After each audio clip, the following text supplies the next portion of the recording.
by its ability to climb a tree, it will live its whole life believing that it is stupid. What was your moment when someone judged you like that?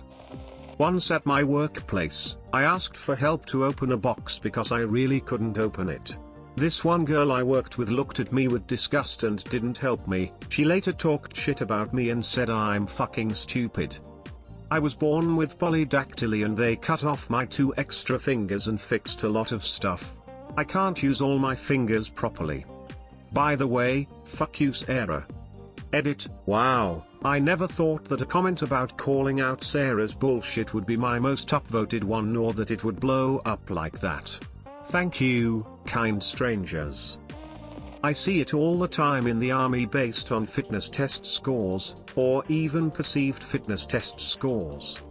As one of my old military science professors taught my class, the military is the only place in the world where, for some reason, people will act like you're a total idiot, drag on the team, and failure at life because you did 41 push-ups instead of at least 42, despite being the exact same person and critical member of the team from a day before.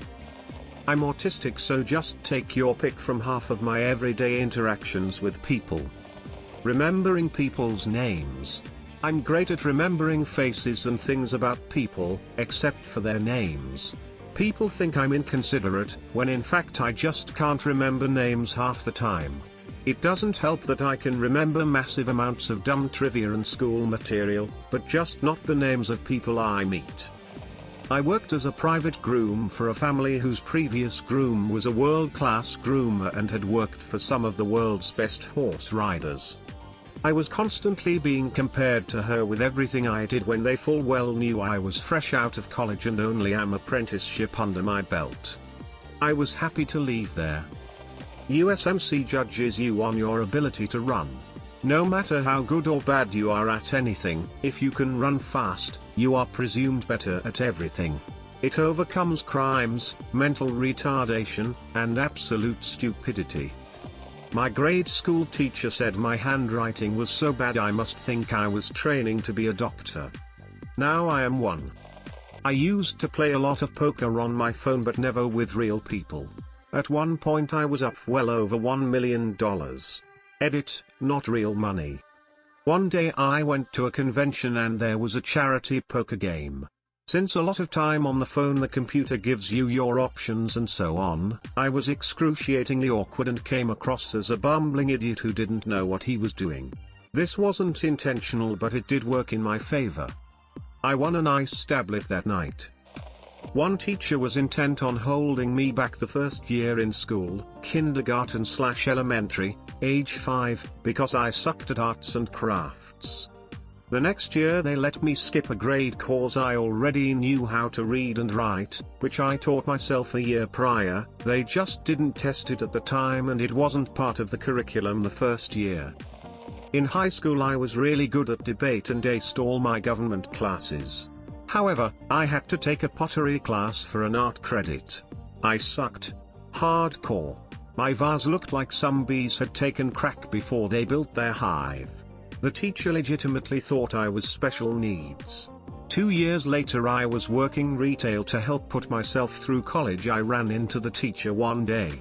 "It is so awesome you have a job. Good for you." I felt like Kevin Malone being patronized by Holly Flax. My mother loves to tell this story to her friends. In kindergarten we were learning penmanship and my teacher was telling us how to write our alphabet, but for some reason I could not write the letters no matter how hard I tried. Since I was able to write the alphabet before, I got very frustrated and starting crying. Turns out she was showing the class how to do letters with your right hand and I was left-handed. Was contacted by a recruiter and pitched a job opening that fit my description perfectly, as recruiters do. I pushed back and asked to see the exact listing, so I could verify. I questioned a bit on the requirements that stated specific programming knowledge, and was assured multiple times that, while it was on there, it wasn't the primary job function and they don't need a programmer. So, booked the interview. Showed up, said hellos, and was thrown at a terminal and asked to write a pile of custom code for something.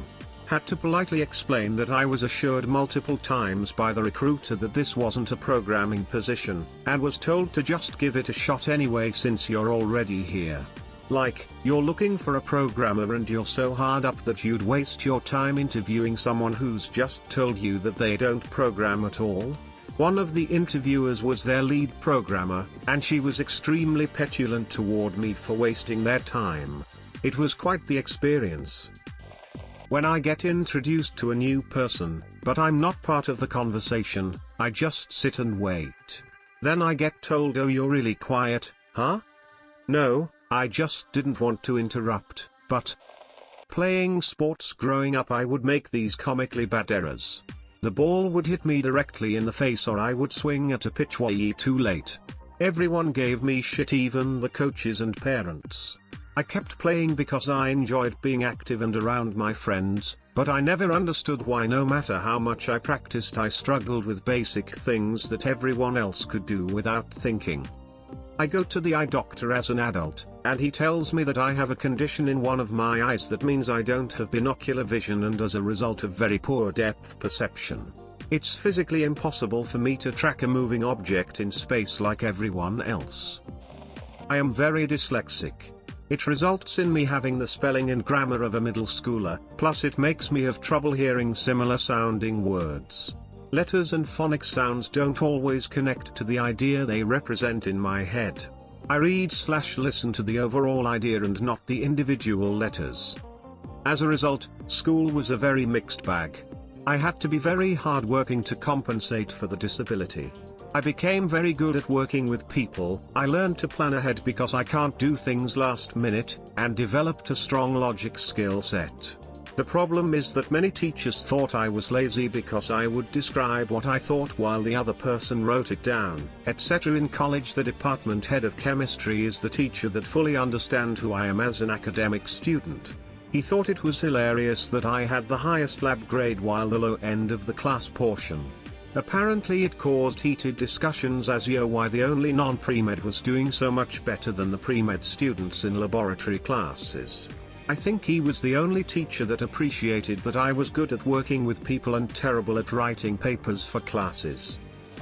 So many moments in my life. I was unfortunately born a girl who likes boy things. I love cars, mechanics, truck driving and long road trips. My dad was a mechanic. From the time I was tiny, I was in his garage or workshop, wanting to help him. Learning the names of tools and car parts. When I was around 9, I told him I was gonna grow up to be a mechanic someday, just like him. I thought he'd be proud. He told me that girls aren't mechanics and I'd better find something else to do. He wouldn't let me near his garage after that. Even when I got my own car and went to change the oil on it myself, he caught me and kicked me out and said that I was just a girl. I've heard that my whole life. I am disappointed in myself because now I'm not a young woman anymore. I've forgotten over the years what car parts are called. I still love to take long road trips, but my dad, and mom, for that matter, squashed out so much ambition. I really hate them and myself for allowing it. I hate professions that are typically done by females. I'm not good at any of them but have done them my entire working career to fit the norm and not rock the boat. I feel like life has been wasted and opportunity disposed of.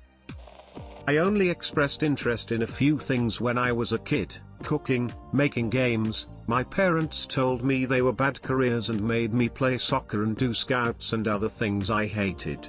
I was terrible academically all the way through the end of college, where I studied management, because these things I was told I was supposed to be doing were of zero interest to me. A few years out I taught myself to code, and now I spend my life making games and cooking for friends, and I'm fucking great at it. That quote has always rung true for me, but on top of that I really feel this: adults, stop telling kids what they should be interested in. If a kid is interested in something you don't get, when they're an adult it's highly likely that this thing will be a marketplace with hundreds of millions of consumers and will absolutely be a career. If they were involved early, they'll be golden. Most people have a very backwards-looking view of the economy, and don't understand how totally it changes with each generation.